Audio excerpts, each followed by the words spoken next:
अमचन music की शानदार प्रस्तुति।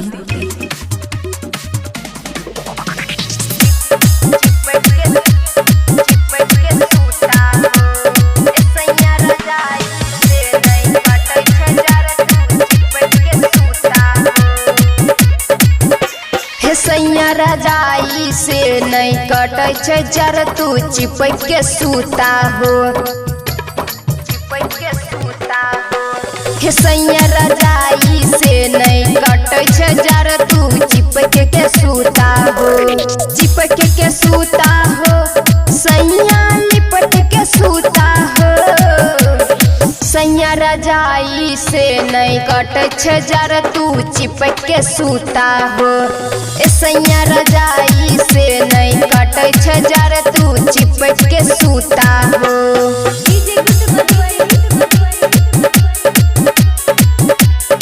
सैया रजाई से नहीं कटे छे जर तू चिपक के सूता हो।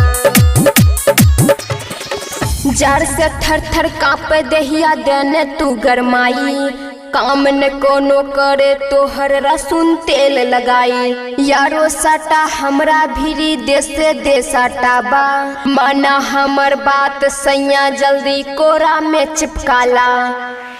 ठंडा गेलई हमर जवनिया सैया चिपक के सूता हो, ठंडा गेलई हमर जवनिया सैया चिपक के सूता हो।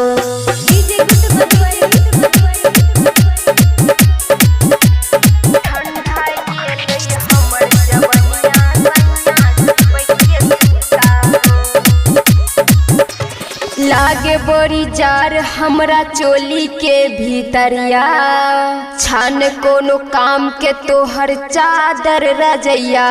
सैया पर मत तू जोगार कोनो लगाबा, कही के अमन जी से घर में हीटर लगाबा।